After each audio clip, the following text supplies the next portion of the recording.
I think Bob has some explaining to do. I'm gonna pound him. Or, I'm gonna pound him. yeah, well, take him to task. Yeah. Christians are gonna love me after this. They're gonna say, Doug, he's our man. He's our atheist friend. You know, Dr. Price is quite knowledgeable. This might backfire. You think Dr. Price knows more than me? Come on.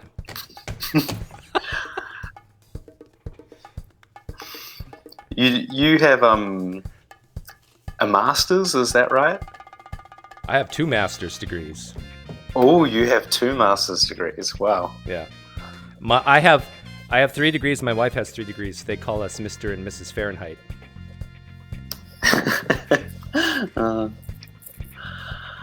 Hey, Brother John. Good. Hey, Beej. If you're a Christian and you're new here, welcome. Rob Price should be here shortly. But things happen, so I guess that we can show our faces now. I'm dressed. Okay. This is going to be a new setup. I don't need that one yet. How's that look? How's the audio, guys?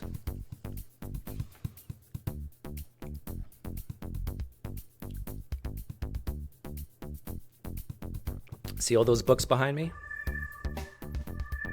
I have not read one of them.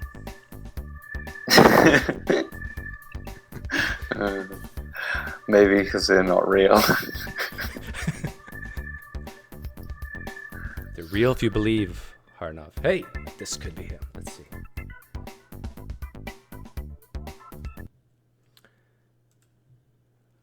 Robert, welcome. Hey, how you doing? I'm doing well, thank you. My name's Doug. So, okay, good. You must be the famous PineCreek Doug. Yes, not to be confused with my twin brother, Pine River. This gentleman. How you doing, Bob? This guy here, his name's Cam, Great. and he's a good friend of mine. Mm-hmm. And I'm just wondering, are we having a little bit of a delay here? Say something. 407 years ago, H.P. Lovecraft brought forth on this continent. It's good. Oddly angled. Okay. It's a tiny delay, I but see what you mean, though. Yeah, it's not too bad. I think that I might be a bit delayed. But we're gonna try to go through this, even if there is a slight delay. But so, do you want me to call you Dr. Price, Bob, Robert? Bob is fine. Bob, okay. Yeah, I hate pretension. So I guess we should introduce you, because some people, we have right now 33 people, and my guess is that will double over the course of the period of the live stream, people watching. Feel free to say anything about yourself that you think people should know. If you want to plug something now in the beginning, you can, and then at the end, I'll also give you an opportunity to do that. Or if you're a really humble guy, I can get Cam to brag about you for 60 seconds. I'd like that. Flip a coin here. Well, I could just say I have dual interests. I'm very interested in religion, theology, the history of religions, the Bible, and I entered that through being a teenage fundamentalist, just like in the old movie. I was a teenage fundamentalist, but I fought my way out of it. Ironically, it was the heightened interest and dedication in getting straight what the Bible meant, which was important for one reason when I was a believer, that led me out of belief because it made more sense on the assumptions of rigorous criticism. And I feel like I understand it much better. And I guess I'd say I love the Bible more than ever. It's just I no longer have real religious beliefs and don't miss them. Then on the other hand, I'm big into H.P. Lovecraft, Robert E. Howard, Edgar Rice Burroughs, various comic book superheroes and things like that. And I've edited something like 40 anthologies of fiction like that.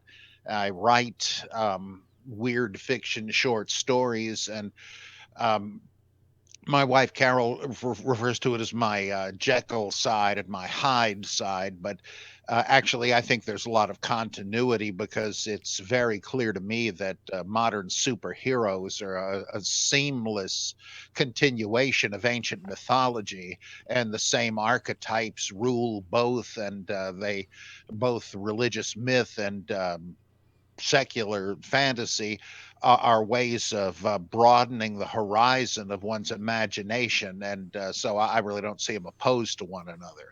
I have to apologize to you for something, Bob. I used to be a fundamental Christian as well, fundamentalist, and I used to not like you very much. Huh. And I thought, everybody like you and were just crazy and hated God and wanted to just make people like me lose my faith and maybe even lead me to hell. And but you know what? After several years of trying to view myself in the third person, I can say now this is like 10, 15 years ago, but now I tell you, I respect you. And I don't think you're a bad guy. So if there's any Christians watching, you're not out there to hurt anybody or lead them to hell or anything like that. You're just, I like how you often say it, you call it as you see it, and that's what you're doing. And you're doing the best you can to interpret the scriptures and the gospels and so forth. So yeah, I apologize to you for even thinking that a long time ago, even though I didn't directly hurt you, but that's where I'm coming You from. would inevitably think that. I completely understand and used to feel the same way. And I always like to point out on the Bible Geek that I have no interest in changing anybody's beliefs. It's simply none of my business what anybody believes. And it certainly doesn't get in the way of friendship. I have good friends. Some of my best friends who are still evangelical Christians, and I don't try to get them not to be. And I don't hate God. I don't. My non-theism is a kind of a respectful dissent because I got a degree in theology. I still am sort of loyal to it. I love theology. I love reading theologians. They're real problems. I don't take Richard Dawkins' view that it's just a lot of malarkey. And it's like studying the history of philosophy. There are many systems of thought that you don't happen to find persuasive, but it's nonetheless fascinating to try to understand them. And I feel like I kind of think there's some pantheism, theism, etc. It's a whole range, and I find myself for the last several years as a non-theist, but I have great respect and love for the Christian tradition and really all religious traditions. So I like to be in dialogue. I only get into debates when that some apologist is selling the audience a bill of goods, that there's some kind of chicanery going on, and I just feel it's my responsibility, being a New Testament scholar, to try to set the record straight. But then again, I own theories as dogmas. I'm just trying to be Socratic and supply people with new perspectives and new data they may not have considered, and what they do with it, more power to you. Whatever, it's none of my affair. This is a good segue because you said you want to set the record straight when you hear some apologists talk. Can we try something? Can I, even though I'm like you, I'm not a theist, but I do read the Bible a lot, Cam as well. If there's Christians watching, you got 3 non-theists right now who probably read the Bible more than you guys do. That's a guess. But can I role play as I do a lot of interviews with apologists. Can I role play as them and give you sort of the common things I hear? And can you sort of very briefly, maybe, I don't know, 60 seconds or less, kind of, I don't want to say it this way, but knock these out of the park for us? Okay. Yeah. So I critiqued, okay, I'm going to be voting Bauckham right now. He's an apologist. And he would say, I would choose to believe the Bible because it's a reliable collection of historical documents written by eyewitnesses during the lifetime of other eyewitnesses that report supernatural events that took place in fulfillment of specific prophecies and claim that their writings are divine rather than human in origin. So let's take the first one. Yeah, that it's a reliable historical documents, that they're reliable historical documents. Well, that claim fails as soon as you realize the apologist has to do apologetics, that is, harmonize and try to demonstrate the accuracy of these documents, which is in debate.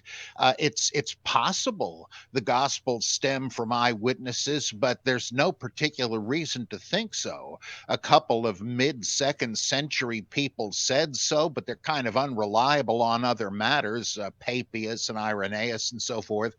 They don't read like eyewitness documents from the ancient world, and indeed the whole eyewitness thing for the Old Testament too came about as part of Protestant rationalism in the 18th century. These were theists who had a Newtonian mechanical view of the universe and so did not believe in miracles, strange as it sounds to us. So this is where the Swoon Theory came from, for instance. These guys believed the Bible was true, but there couldn't be any miracles because God would be violating his own natural law, so there weren't any.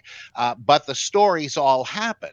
Jesus was crucified and then appeared 3 days later because he hadn't died on the cross. And many other rationalizing explanations came about. Well, that meant if there's no miracles, there's no miraculous inspiration safeguarding the inerrancy of the Bible. Yet they wanted to continue to believe the Bible stories happened. So the only way to rationalize that was to say, well, they must have been written by eyewitnesses or in the generation of eyewitnesses, but Bob, though this is an arbitrary claim. But Bob, we have a guy named Paul who wrote in the mid-50s that he saw the risen Jesus? And he even mentioned a creed that goes back even closer to the time of Jesus. What are you talking about? Well, I think that passage in 1 Corinthians 15, verses 3 through 11, has all the marks of being an interpolation. I explain this at some length in a couple of articles, but you have to defend the dubious, that is debatable assertion that it is a creed, that it's pre-Pauline and so on, in the teeth of objections, and one cannot point to an issue in debate as if it is settled evidence to use to settle some other question. Possible what they say about it is true, but it isn't that clear that's even being claimed. And in fact, when they say it's a creed, anybody ever notice that a creed is not a set of evidence, but a set of beliefs?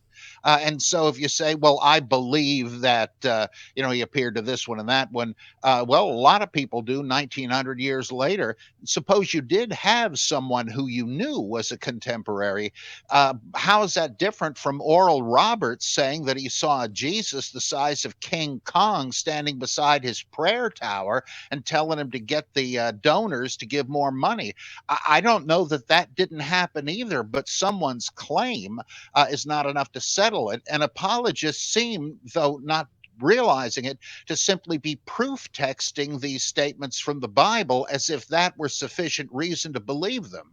That they are arguing implicitly as if the unbeliever accepts the accuracy of the Bible too. But the guys that are arguing against 18th century Protestant rationalists are all long dead. But Bob, biblical critics do not operate that way. But Bob, what I'm hearing you say now is, okay, I just mentioned an eyewitness account very early on in the mid-50s, and you're just throwing it out. Like, shouldn't we just throw out all history now? Or if that's the way you're going to think, why should we believe that Caesar crossed the Rubicon then? Well, in that case, we have the Gallic Wars, and there's no by the man himself, and of course that could be pseudepigraphical, but nobody's ever really brought up any reason to suspect it.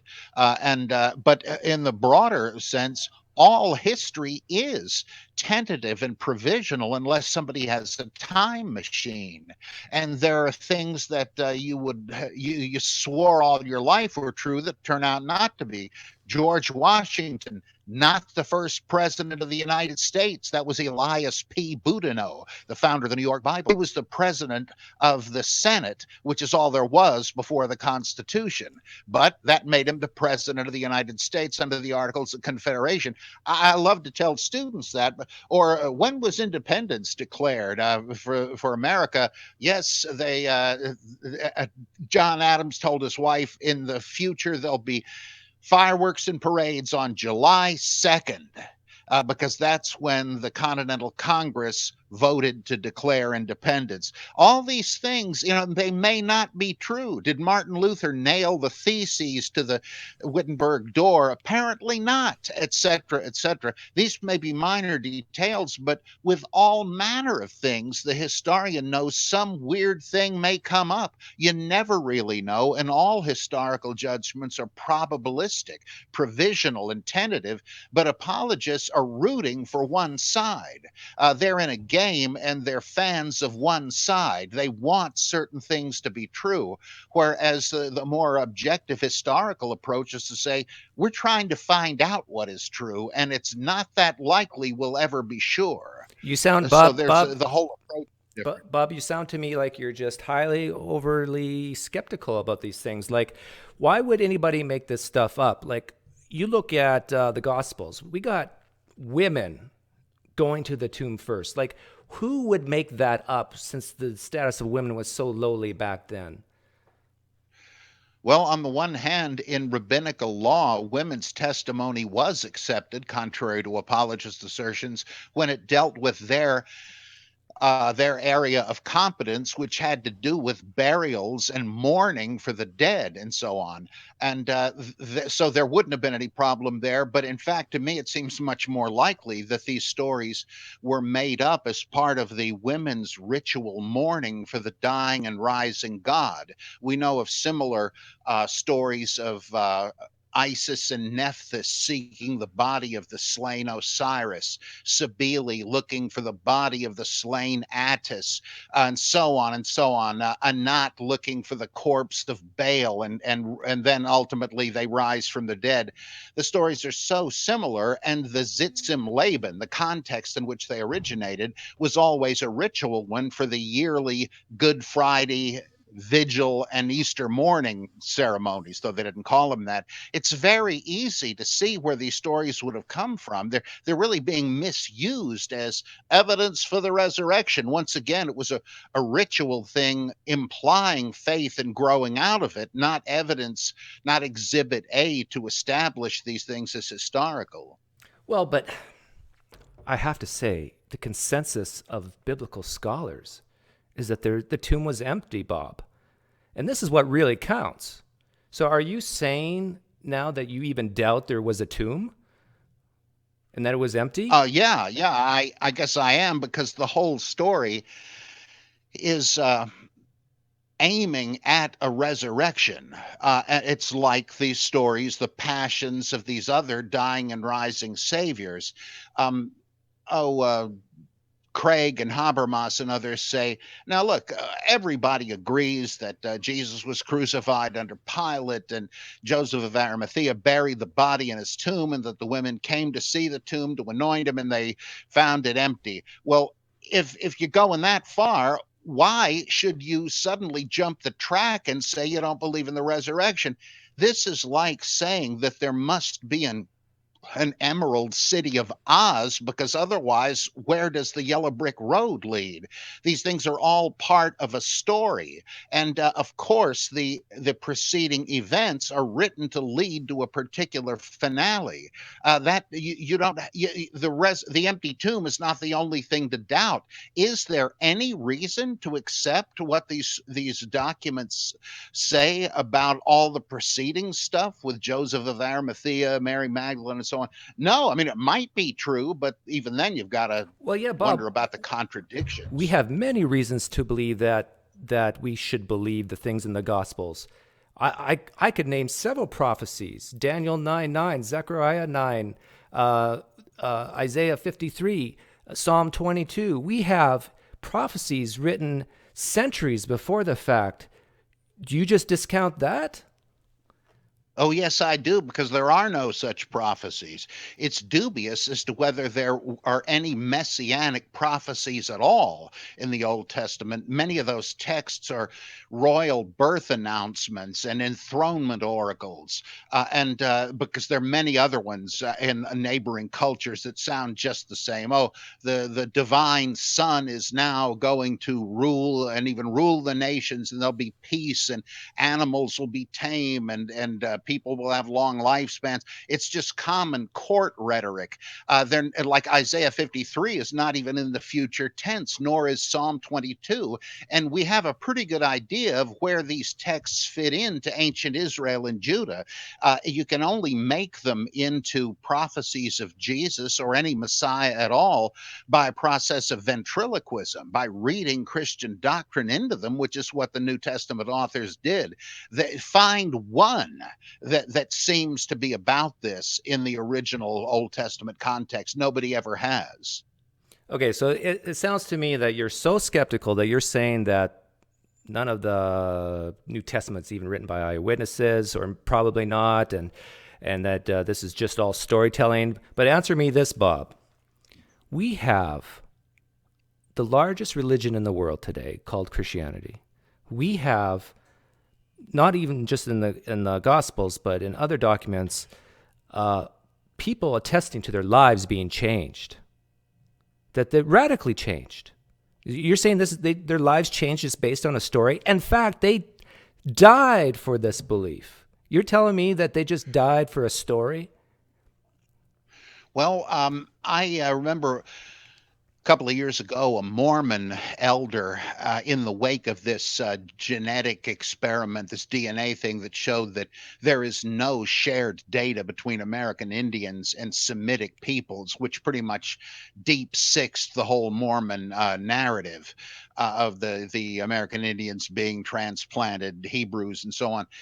What did the guy say? He said, "Well, I guess it's less important that our stories are true than it is if we are true to our stories." And I thought, okay, somebody's thinking. There are many stories that embody ideals that are worth. Was there actually an Uncle Sam? No, nobody thinks there was. And it doesn't matter. Or Socrates. We think we know pretty much about him, but it doesn't really matter. Or the Buddha. What they embody is the thing we want to learn from and ritually reenact in baptism, the Lord's Supper, et cetera, et cetera. And lives are changed this way. That just does not settle questions of history. Like, think of the nobility of Mormons and of Black Muslims. Many lives were changed from addiction and criminality to being self-sufficient, righteous people through that. I brought that up once at Gordon Conwell Seminary, and somebody said, "Well, those are satanic counterfeits." And I said, "Well, I guess you know better than the New Testament, because in Galatians it says the works of the flesh are plain enough," and it lists all these bad things. Fruit of the Spirit, however, is just the opposite. And I said, "I guess you know better. You seem to think that the works of the flesh look just like the fruit of the Spirit." Yeah, I would watch my step, lest I start attributing the work of the Spirit to Beelzebub, as in it happens in the Gospels. And you can't, as Francis Schaeffer used to say, you can't establish truth by a nose count. I mean, this is the family feud epistemology. I gotta agree with the consensus, and this nonsense about what the consensus of New Testament scholars think. of course, that Jesus existed and was crucified. Well, it was also the consensus of scholars that Jesus should be put to death, right? The story of the Sanhedrin. I mean, that just doesn't matter. Everybody thought the earth was flat at one point. It just doesn't make any difference because you don't know why people think that. And I would now think that, as I used to, that many apologists and mainstream New Testament scholars are simply so immersed in the Christian plausibility structure that they cannot, quote, think outside the box. They just can't take it seriously. Okay, well, Psychologically, I but could be wrong, but at least I don't depend on a group consensus that for my views. well, Bob, it's obvious to me that you're being very stubborn, and I think I'm going to try one more thing here. I want to appeal to your sense of reason. We have a Bible composed of 66 books written by over 40 authors over a millennia of years, telling a consistent story. And this is probably the best evidence of all. Once you take the cumulative case, sure, you can doubt little pieces of evidence in the Bible anywhere. I understand that. But when you look at it cumulatively, the undesigned coincidences of the Gospels, of how they relate to each other, it is just the probability of this just being made up and false is inconceivable to me. How can you not see that? Well, there is no consistent message between the Old and New Testaments, nor within either one. They deal with similar names, concepts, and so on. But just look at any book on Old Testament theology, Von Rad or any of these guys. They have a heck of a time trying to synthesize a continuous Old Testament theology. And no matter what's like William Hamilton said, you got a storm coming up on a house. You got 7 windows, but only 5 storm windows. What are you going to do? They can never come up with a theme that would include everything. The New Testament is just as bad. Oh yeah, it's always got to do with Jesus, but what's the gospel exactly? And what happened to Jesus? There is no such consistency as this apologetic argument imagines, especially once you realize that the Gospels are interdependent. They're not 4 different eyewitnesses describing the same traffic accident. It looks like this Gospel used that one and changed this regard, but kept that, and so on. It's just not the way they're framing it. That's what I mean by saying they're peddling a false idea when they just say, oh yeah, 4 different eyewitnesses. Surely they know that's not true. Surely they know the basics of source criticism. And so they're promoting a Sunday school version of things. Okay, let's end scene there. How did I do? Did I convince you, Bob, that I was a Christian apologist? Oh yeah, yeah. I was too. I mean, I used to use these arguments before I saw through them. What were you going to say, Cam? Yeah, that felt very convincing, but also awkward. It wasn't awkward for me. No, you did a very good job, both of you. I have to say, Bob, probably the most influential thing I ever learned from you was a way to appreciate the Bible outside of the lens of faith and the lens of Christian dogma. I was a Christian, and listening to the Bible Geek, your podcast, and reading some of your books was quite instrumental in changes in my perspective of how to read it differently. And like you've said on many occasions before, I think the Bible becomes more interesting when you allow yourself to see solutions to problems that come about through the text outside of the faith assumptions. And I really appreciate that because it's meant that I've been able to enjoy the Bible, outside of that context. Yeah, that's my experience. Imagine if there was a sect of fundamentalist believers in Greek mythology that said that the Iliad and the Odyssey are literal history, and that those gods exist, and there was a real Achilles and a real Hercules and all that.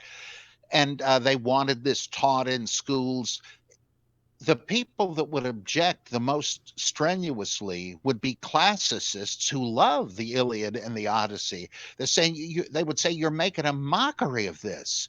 You can't really understand it as long as you're trying to make it be historically true. You're twisting the text. And I like to tell people, look, you want to understand the Bible, so do I. It's my own. And I prefer the approach that actually makes sense of its puzzles, rather than one that says, gee, I don't understand this, that, or the other thing. But when we get to heaven, there'll be a big seminar where they'll tell us how it really made sense. Like, how come the voice at the baptism said, this is my beloved son, and you are my beloved son? That's one I've heard deferred to heaven. Well, we're going to be up there and they'll say, okay, ready for this? The drum roll. May I have the envelope, please? And they'll read what the solution was. Like, son of a gun, why didn't I think of that? I mean, that is just desperate. You're admitting that, if the Bible is not clear, what's the use of it? I mean, if ambiguity and contradiction are worse than errors. You know how people say, oh, these are only apparent contradictions. Hey, pal, I got news for you.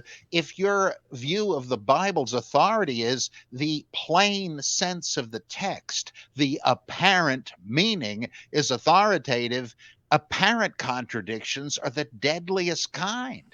And there goes biblical authority right out the window.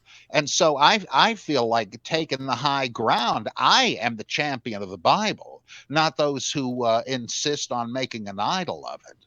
Yeah, when it comes to apparent contradictions, I very rarely talk about them on my channel because I know well, let me say it this way. I think it is very easy for someone to come up with a solution, but how did you say it on John McClatchy's channel?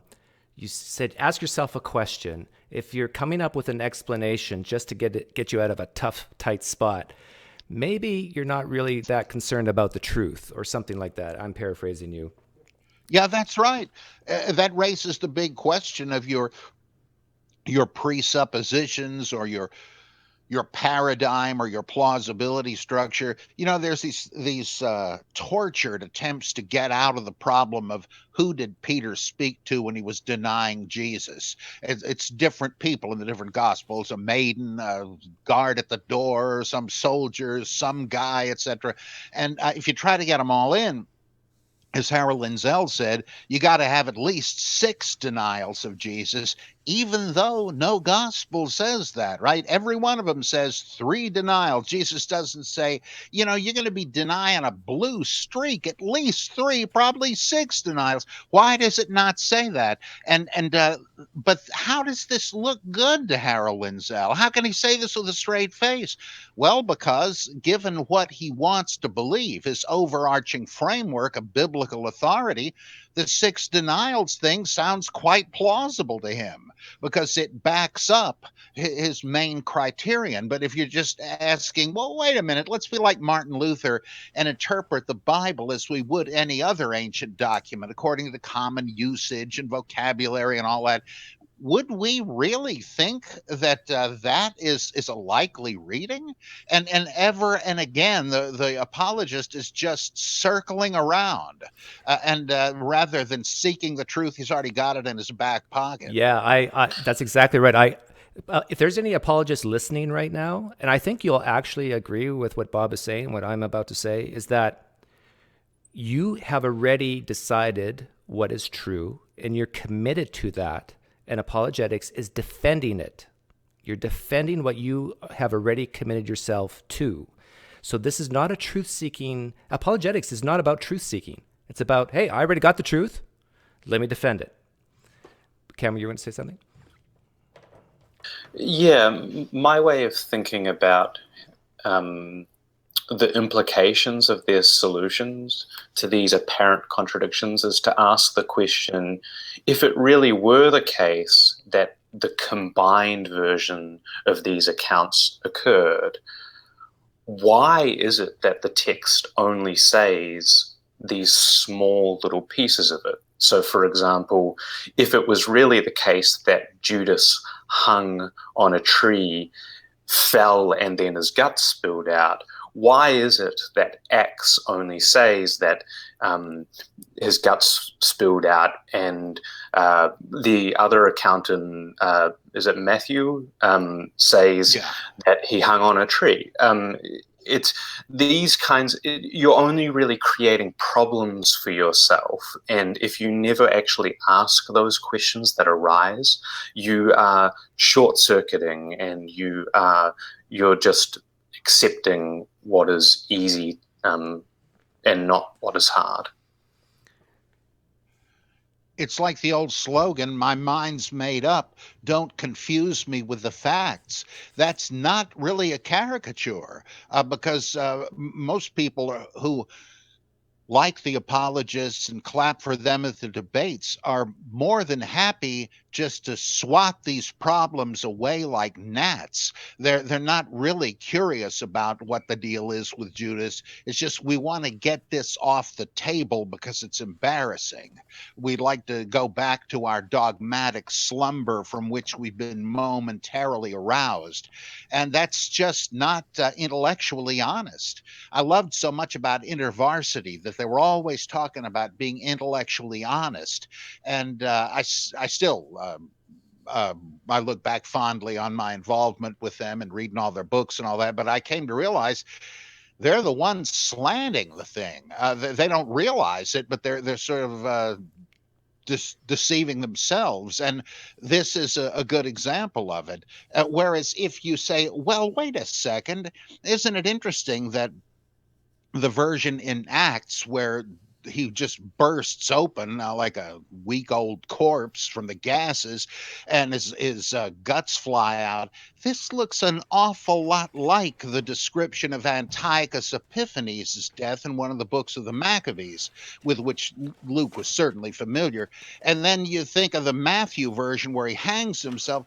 Boy, that looks a lot like the hanging of Ahithophel in 2 Samuel after he betrayed David, etc. What's more likely?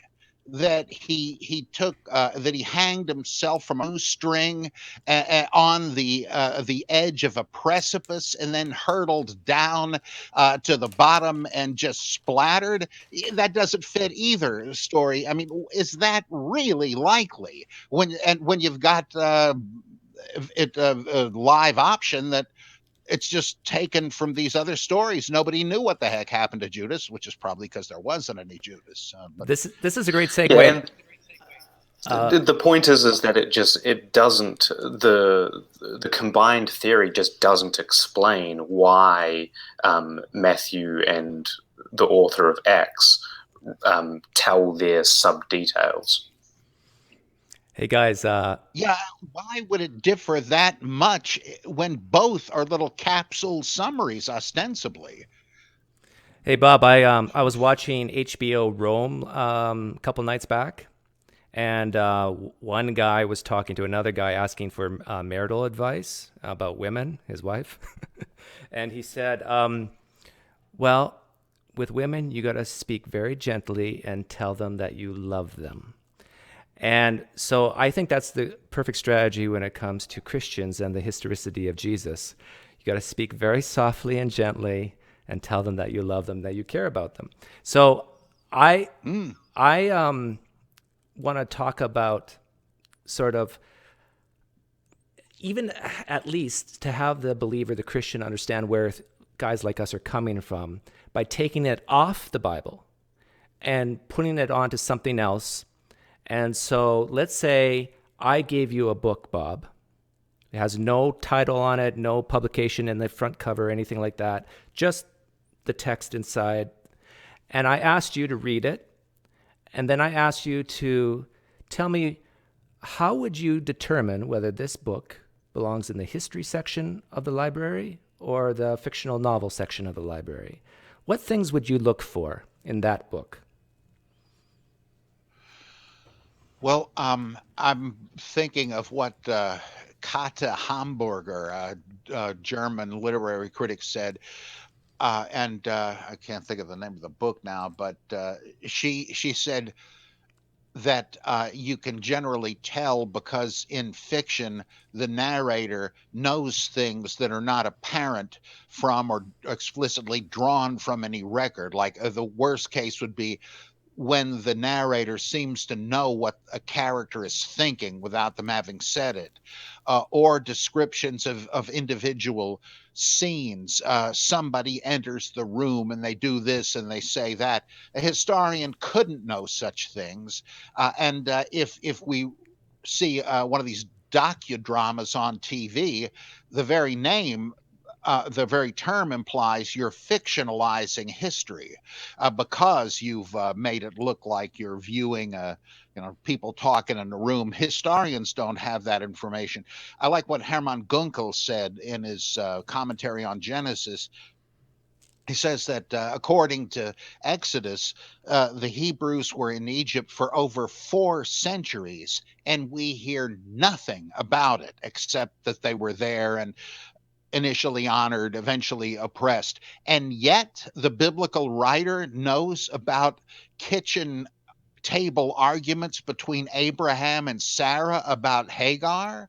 He knows what was said in a dialogue. It's impossible. There's no way that you would forget 4 centuries of your people's history and yet have Abraham and Sarah like on an episode of Father Knows Best. And it's just So that the Bible narrative. Go ahead. it's impossible unless it's inspired by God. Yeah, but then we're throwing the whole history out. I mean, then you're talking about automatic writing. How would they know? Like channelers, Edgar Casey. Oh, yes, you were the guy that washed Pontius Pilate's chariot in a previous life. And you said to Jesus one day, he's just making it up, or his subconscious is. Same sort of a thing. If you say inspired, you're like Rudolf Steiner. There is some psychic way of knowing about the past apart from evidence. Well, you could be right, I suppose, but it's arbitrary. There's no way to know, so you don't really know, and it doesn't count as evidence. It's the very that's one thing that D.E. Nineham says about Mark, that says this does not sound like the writings of an eyewitness. Now, somebody who was there and did know what Abraham said to Sarah about Hagar, for instance, how would it read? There's nothing like that in Mark. And however, if you look at an admittedly pseudepigraphical work like the Acts of John, you at least whoever wrote that, and it's transparently fictive, but whoever wrote it understood what an eyewitness reminiscence would sound like.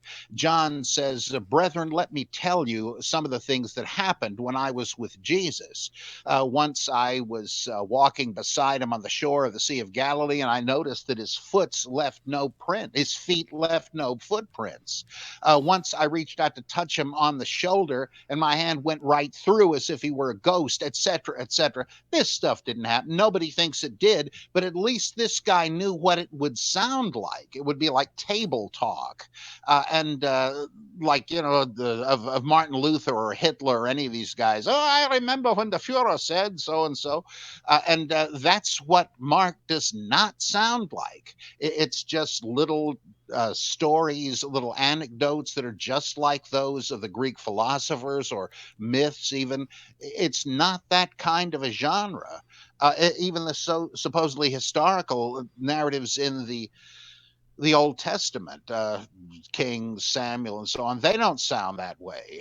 And it's just people find the Bible so beguiling that they just get pulled into it, which you're supposed to do. It's well written literature, but you begin to forget about I mean, I knew people back in 77 when Star Wars had just come out who so wanted to believe that world was real that they started convincing themselves that it was real in some other dimension. Well, that's kind of what you're doing. Well, there's no real evidence, but I just want to be a part of this thing, so it must be true. And if he was resurrected from the dead, one day I will be too. And it's a real weird mulligan stew of things you want to believe, and the effectiveness of the literature as literature, adherence to religious dogma, which you're afraid of not believing because you'll go to hell, and so on. It's all a big mess. So, It's so difficult for people to separate them. like, I want to give say the believer some tools. So if a believer was given a book and they didn't know if it is fiction or history, what I'm hearing you say, if I can sum it up, is if you read it and you have like this third person all-seeing narrator telling a story, like, that's a signal that it's more fiction than fact or history. Is that what you're saying? Yeah, like how did anybody know? How did Mark know what Jesus said in Gethsemane? He explains very clearly that none of the disciples were in hearing range. How did Mark know what the risen Jesus said to or the angel, the young man said to the women at the tomb, when it ends by saying the women fled and told nothing to anyone because they were scared to death? Well, how'd Mark know about it? And these things are quite consistent with fiction writing, but not with history. And who could remember the Sermon on the Mount, for example, 10 minutes later? I mean, it's not even that long, but who could possibly remember that from one hearing?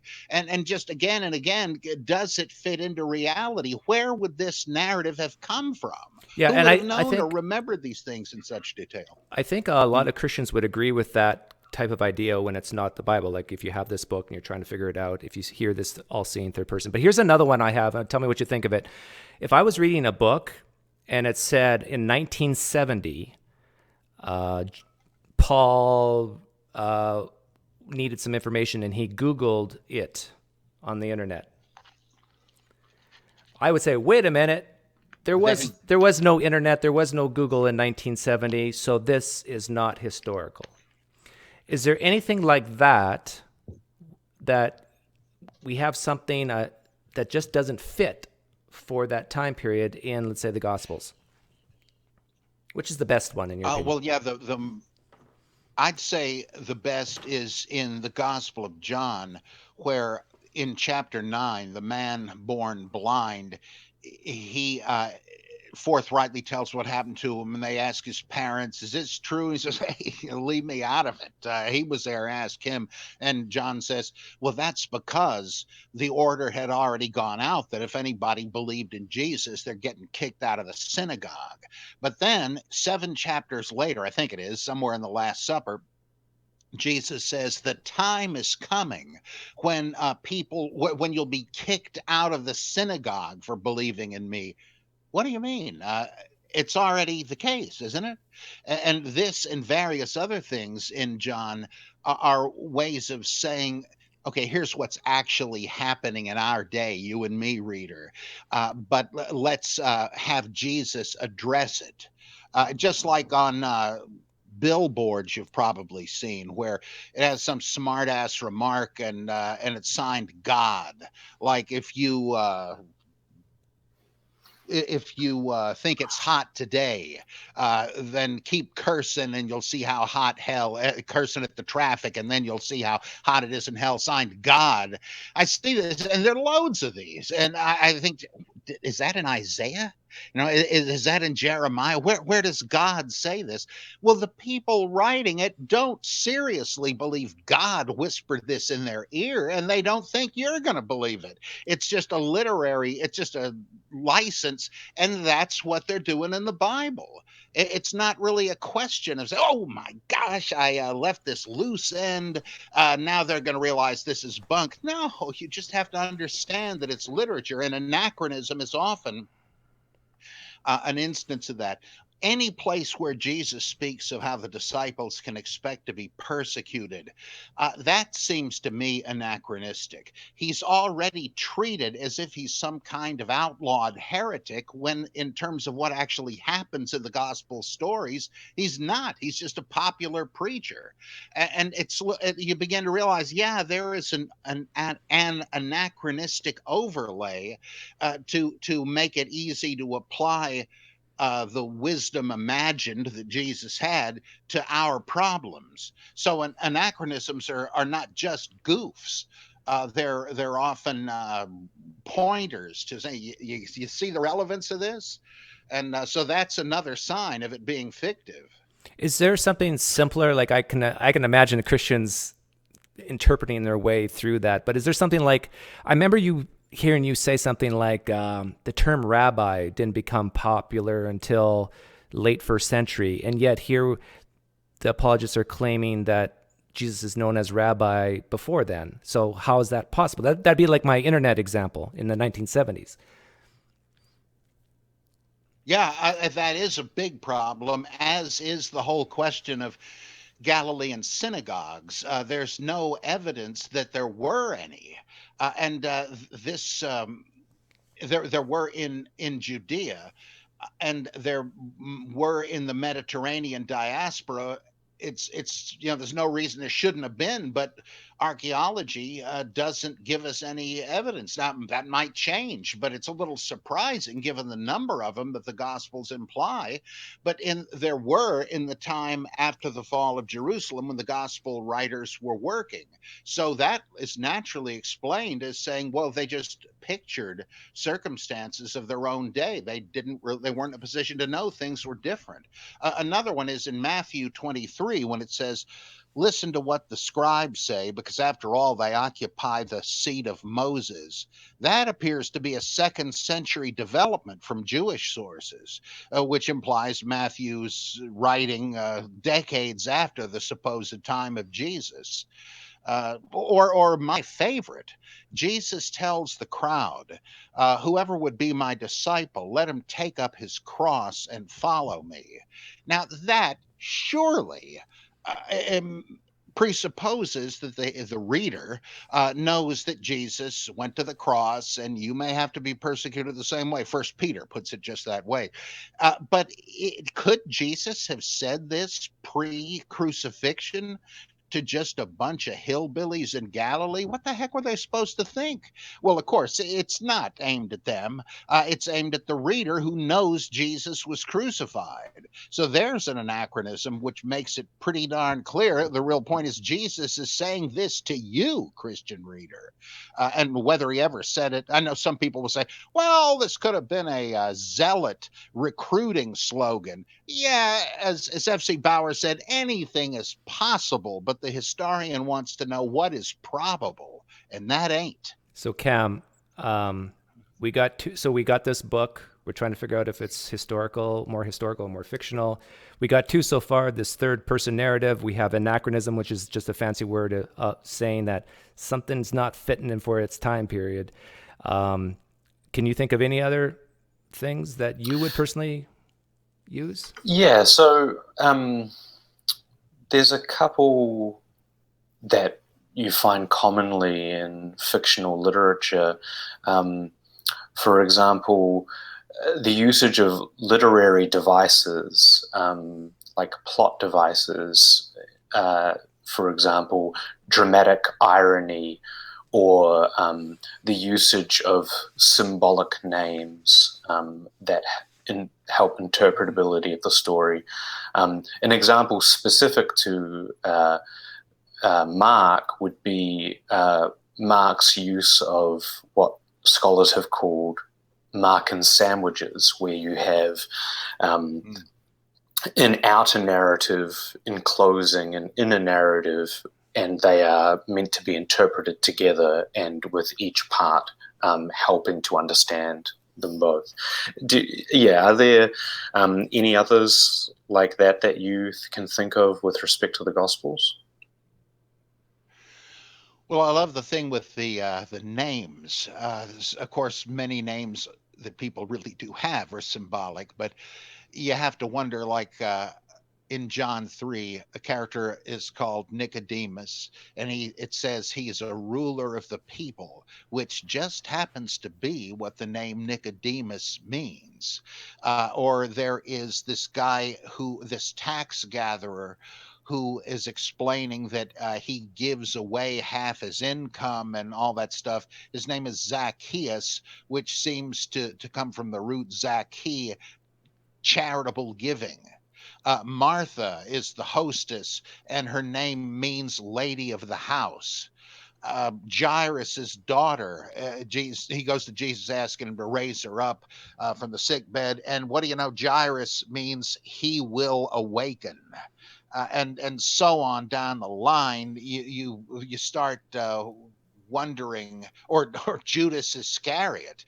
Iscariot could mean a few things, but the one my favorite guess is that it means the false one, Ishkaria, the man of falsehood. What a coincidence, and so on. It just seems to me that's one. But another kind of one would be something grossly improbable given the circumstances, like that Pontius Pilate would have deliberated for 10 seconds over whether Jesus should be crucified, whether he would be basically begging the crowd of nobodies to let Jesus go. Impossible. Pontius Pilate was a Jew hating tyrant, and we know enough about him from Philo and Josephus. There is no way this guy would act as he does in the Gospels. Or worse yet, Caiaphas is there at this Sanhedrin hearing on Passover Eve, when every devout Jew had to be home having the Passover supper. This is like you're there on the Easter Vigil in Rome, and suddenly you see the Pope headed for a pizza joint. And so, what the heck? What? Look at that! What's he doing out here? It's just outrageously stupid, as if somebody just had no idea of the circumstances. Or Jesus forbidding entry to the court of the Gentiles after he overthrows the tables and stuff. This thing was as big as 15 football fields. How could he possibly have prevented people from coming in by throwing lightning bolts? Or, I mean, it's just, you can tell people didn't really understand what they were describing, and or another one. Some of the parables imply that whoever told them knew nothing about agricultural conditions in Palestine. The shepherd, he's rounding up the sheep, and he's keeping close guard on them because there are predators around there, right? And so he counts them up. Okay, we got the 99. Where's that other one? I better go look for it. I think I'll leave 99 of them unprotected while I go out. It's like you can't. Somebody didn't think this through, and again and again, you got stuff like this. If it's fiction, what the heck? But if it matters to you that oh yes, this has to be literally true, you're just developing a bad conscience. I want to You know better. I want to be very, very clear about this, because I really want the believer, the Christian, to understand where we're coming from. And I want them to understand, okay, forget about the Bible for a second. If you have this book in front of you and you're trying to figure out if this is historical or not, or fictional, if you agree with us that when you're reading and you see this third-person all-seeing narrator talking, that's a clue that maybe it's fiction. It doesn't guarantee it. So that's one thing we mentioned. The second thing is what Cam just said, literary devices. You know, if you see things like irony, maybe this is fiction. Foreshadowing, maybe this is fiction. And Bob, you were mentioning improbable events. I love Bob's analogy. You have two analogies I love, and one of them is the Superman one. So, Christian, if you're reading a book and you have no idea what this book is, but you're reading it and you hear about a man who has a job at a newspaper company, and you hear that he has a girlfriend and you know her name and what he likes to eat and so forth. Just mundane things. You have no reason to doubt that this is not historical. But what if you found out later, as you read further, that this man, his name is Clark Kent? And that later on in the story, you find out this same man can now cut steel with his laser eyes. Do you still think this is a historical narrative, or do you now doubt it a bit? And I think for guys like Bob, Cam, and myself, we say, well, okay, we can read things in the Gospels of where Jesus went, real places, maybe even real people. But just in the same way you would doubt Superman is real based on, even if you know the Clark Kent, you would start doubting Clark Kent once you know about Superman. In the same way you start doubting the historical Jesus once you know about walking on water and raising the dead and all this. As truth seekers, I think that's a good thing to do, is to doubt that. You have any comments on that? Like, I'm trying to appeal as gently, softly, kindly as I can to the Christians that this is how we're processing this. Well, it's like of the issue next door, right, is that of the principle of analogy, which tells you what sort of thing you may be reading. I like to say, well, like the one you mentioned with the superheroes, suppose that somebody were to say, there's Superman, and he really existed, but then there's Captain Marvel and the Martian Manhunter. Were very much like him, just different color costumes and stuff. They fly through the air, superhuman strength, and vulnerable heat vision and all that. But of course, Superman is the only real one. These others are ridiculous. Why would you give privileged treatment to Superman unless he just happened to be your favorite? What reason could you give, never having actually seen any of these people? Why should you believe in Superman if you know Captain Marvel and the Manhunter are fictive? It's like you're engaged in special pleading. Or another one I like, a guy comes home from work, plops down in the chair, turns on cable, and the first thing he sees is a giant reptile smashing the skyscrapers of a city. What's his first reaction? Oh, well, it's the news channel. No, he realizes that he's turned on Comet TV or the Sci-Fi Channel or something. How does he know that? Well, because it's not that it's unthinkable that there could be Godzilla or something. I mean, it would be real weird, but I suppose that might be possible. But have you ever seen any such thing? Do you know of anyone who ever saw that?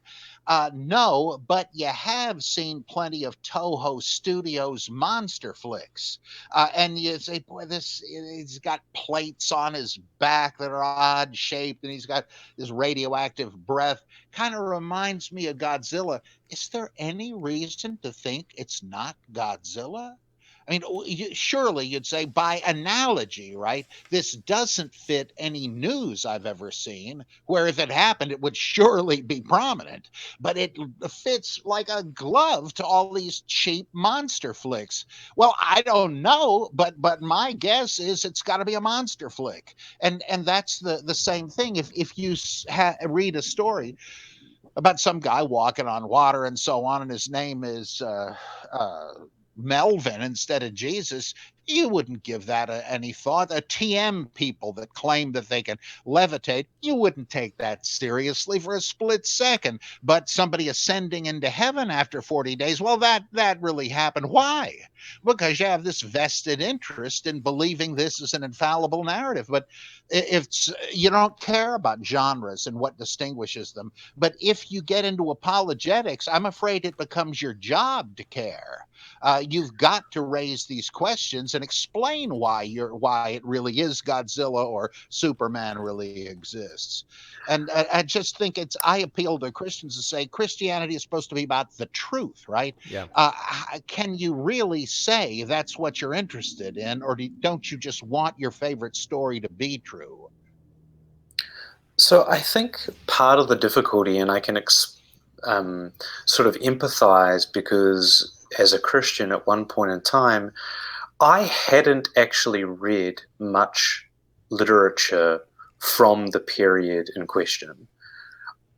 My education on the Greco-Roman period and before was, almost entirely just by reading the Gospels and reading, the Bible itself. And so, in the case that you're talking about, I've seen Godzilla movies.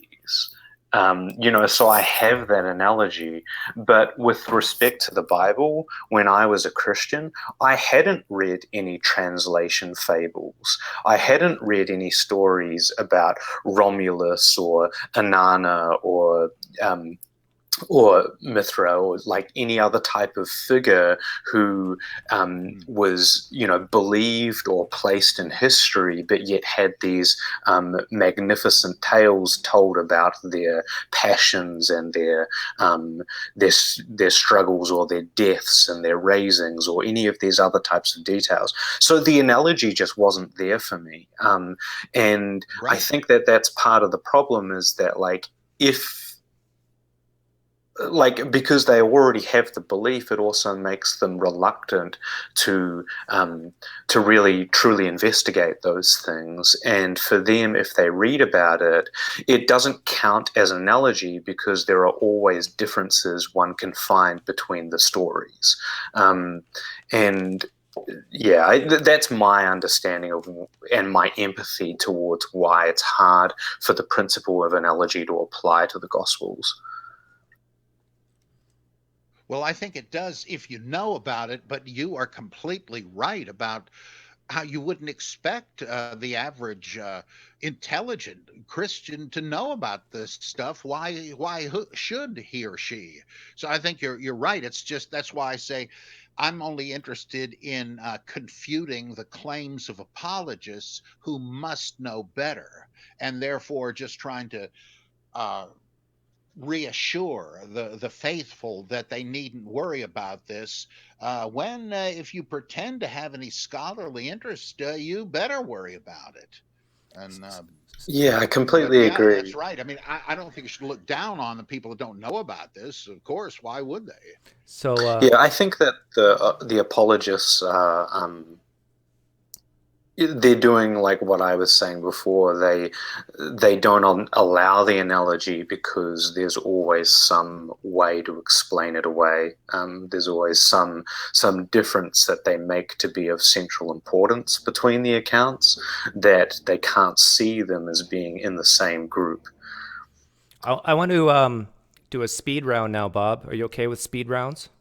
True or false? Oh yeah. But I hope people watch the replay, and I hope that they've gathered some. Forget about the Bible for a second. Forget about the Gospels. If you agree with our sort of criteria of how to determine fiction from fact using an anonymous book, just all we ask is for consistency. Like if you agree with it in this case, hopefully you're consistent and apply that to the Bible and the Gospel later. But here's the speed round. So I don't want to set a false dichotomy, but I want you to answer true or false. And Cam, maybe you can even come up with some too, because I'm just going to do this off the top of my head. And Sure. so true or false, Bob, Abraham existed. False. Moses existed. No, false. The 12 disciples existed. Unlikely. Probably false. Paul, the Apostle Paul, who was formerly known as Saul, existed. Yes, though I think he's probably Simon Magus. The Gospels were written before 70 A.D. No, no way. The Gospels were written before 100 A.D. Doubtful. I'd say no. You have any speed round questions, Cam? Sure. The New Testament canon came about through an organic process with different gospels being used in different churches. Yeah, I'd say so. True. That Jesus was a small-time, unknown faith healer or apocalyptic prophet. If he existed, probably, but I doubt that. Well, did we ask that one yet? Jesus existed. True or false? False. I don't know that, but I think not. Yeah. Okay. Oh, here's one off the top of my head. The author, whoever wrote Luke, borrowed from Josephus. Yes, true. That true or false, the Gospels are influenced by Greek literature outside the Old Testament. True. True or false? There's parallels between the Gospel of Mark and Homer's Odyssey. True. This is fun. We have an oracle with us tonight. True or false? Oh, hallelujah. Mark was the first gospel written. True. I'm interested to know your thoughts on, or true or false, Luke had access to Matthew. False. Could be, but I don't think so.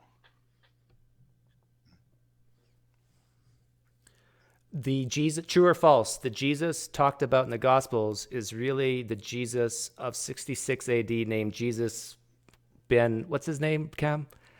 That Josephus talks about. Ben Ananias or Ben?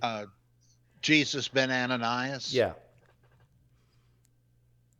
Yeah, I think so. Oh. So the Passion narrative seems to be based on that. Okay, so you're saying true that the Jesus written about in the Gospels is probably from a guy named Jesus ben Ananias, who Josephus talked about, that existed around 66 AD. Or talked about in 66 AD. Okay. Interesting. What about, I've heard some scholars conjecture connections between Vespasian and Jesus.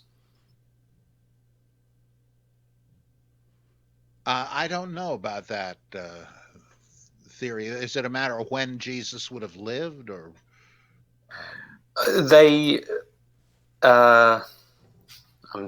I'd have to look up who it was. I was reading about it recently, but they identify like a number of different things that each character does, which are similar to one another. I wasn't convinced by it, but I thought it was interesting.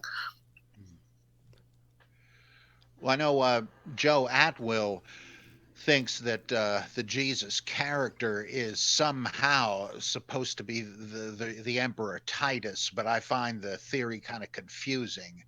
It's possible. Some people say Jesus is really a kind of Roman propaganda version of Julius Caesar. I don't. That doesn't seem likely. Or another says that Jesus was Augustus. But it's very difficult to argue that persuasively, because many of the parallels, and they're not all that many, are easily explicable in terms of just the general mythological background of a saint or a hero being the son of God, and of ancient healing techniques and all that. So it's hard to know. Yeah. That's exactly right. It's like how Jesus, especially in his portrayal in Matthew, fits so squarely within the rank Raglan, Lord Raglan's various, that mythotype. So it's hard to see direct parallels between characters when you have this general trough of, mythos that have influenced it. True or false, Bob? Sometimes, though. We got some questions in the chat, so I want to get some more of them, but we're going to do it in form of true and false. So I'm people in the chat, if you have questions for Bob, let's do it in the form of true or false, because we've already gone over an hour, and I don't want to take too much of your time, Bob. But true or false, 1 Corinthians 15 is the 2nd century interpolation. Oh, true. True, okay. The Gospels. I have Go ahead, Cam. one from my friend Troy is the plain reading in Acts 4. Should we understand that as being illiterate, as in like unlettered, or some kind of technical term denoting like status of education? This is when the Sanhedrin notices that Peter is uneducated. I wouldn't press it to insist that it means he can't read anything, but it certainly must mean he's not studied. And in fact, in a parallel scene in the Gospel of John, when Jesus has been speaking, people marvel that he is not studied. And this is part of a broad mytheme also used of Joseph Smith and Muhammad at wildly different times, saying that you see this guy, the stuff he says, flesh and blood has not revealed it to him, but my Father in heaven. How could a bumpkin like this possibly be so eloquent? It must be that he's speaking from God. And in fact, who knows? So it's a mythic theme anyway. But I think the point is he's just not educated enough to have been so eloquent. True or false? The Quran is a natural sequel to the Old Testament and New Testament. It doesn't. It's in the same broad framework, but it does not seem to me to be a direct continuation. Like you could say the Book of Mormon is a direct continuation of part of the Old Testament and the Book of Acts in the New, but I don't see that much continuity with the Quran. True or false? The Book of Mark is a passion play narrative, a screenplay. Could be. I think Benjamin W. Smith argued that. I doubt that, partly because it would be too long if you tried to act out those scenes. Though it's a short work, that seems to me to be way too long for even a ritual drama, though possibly.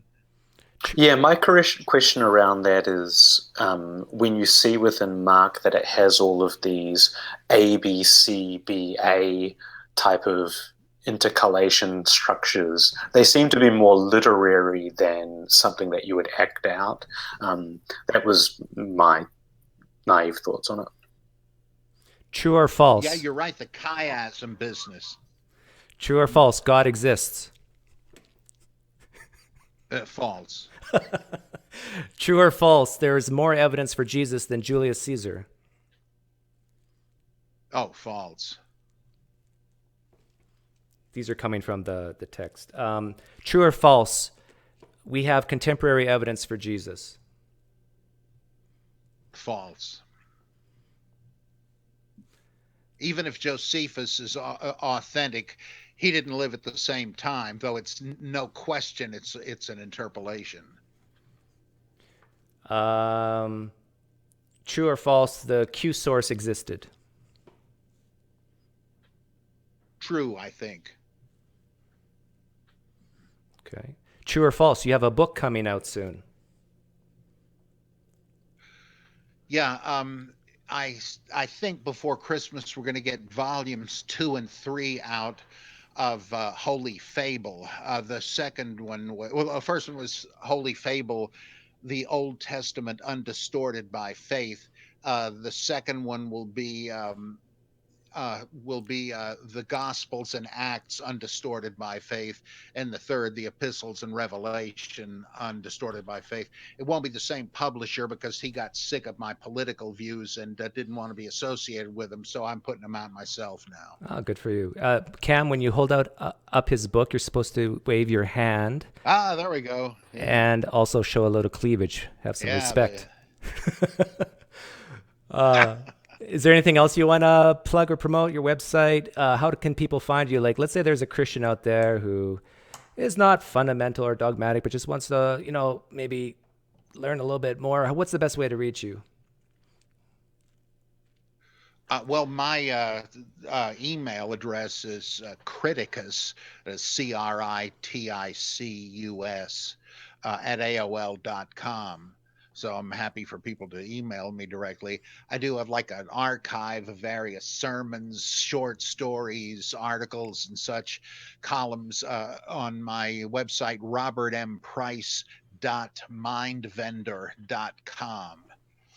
And I have a Patreon account also where I put up stuff that's not available elsewhere, and where I do the Human Bible, a kind of a cousin of the Bible Geek. Yeah, The that's what I Bible was Geek I just do. about to mention. So I would totally recommend people becoming a patron if you appreciate Dr. Price's work. The Human Bible is an awesome podcast available for patrons via Patreon, and obviously the Bible Geek, long-running, just treasure trove of wonderfully funny and educational material on the Bible. And you can also ask questions which Dr. Price will hopefully answer through the Bible Geek. Yeah, and even if you're Yeah, I virtually answer all of them. even I was going to say, even if you are I said earlier, if you're not a fundamentalist, but if you are a fundamentalist and you kind of dislike everything Bob had to say here today, still go check out his website. If anything, it's in your canon of ideas of just maybe how to argue against guys like Bob, if you know where they're coming from. But be careful. If you go to his website and others like his, you might actually learn something. Sorry, that was rude, Well, right? I treat every questioner with respect. You won't get any kind of nasty response from me. And I, again, don't care what anybody believes. In the debates I've done, my favorite part is audience questions, because I have virtually never had anybody hostile or aggressive. I've always been so pleased that conservative evangelical Christians that have bothered to ask questions really want to understand something I've said, and it's always real dialogue. So I feel the same way about anybody that wants to send me a question. Well, you're the Moses in my life, Bob. You kind of look like him. I wish I didn't exist. So, a bit like Santa too, right? But Oh yeah, right. this I have a request, and feel free to say no. But for people who are unaware, on the Bible Geek, listeners often request that Bob does a voice for them, and Bob very entertainingly does all sorts of things, from Irish to Charlton Heston to all sorts of things. But I was wondering if you could do a New Zealand or Australian accent for me. What should I talk about or say? Just lead Cam to Christ in a New Zealand accent. No, don't do that. Well, I'd like to explain how Jesus did exist, but he was actually a kangaroo. And he wasn't exactly crucified. He was another one on the Barbie. Once at the Jesus seminar, there was a contingent who had somehow come all the way to California from Australia. And so when I got up there to honor them, I did a parody of a commercial for some beer or something. So and so, it's Australian for beer. And I guess it's a travel one. Australia, it's not like other places. When they say g'day, they mean get the F out of here. And when they say put another on the Barbie, they're talking about your privates. Australia, settled by convicts. And I didn't get lynched somehow. Maybe they didn't. Maybe the accent was so bad they couldn't even tell I was ridiculing it. Well, Bob, you're a very affable, likable guy. I thank you so much for coming on. Don't leave just yet. I'm just going to end the live stream now. I want to thank everybody who came out. We had I think over 70 at one point watching at one time. That means there's probably double that who've come and gone. And so thank you for the questions. Thank you for listening. Even if you're a Christian who disagreed with everything, I still thank you so much for being here and listening. And we'll see you next time. Take care.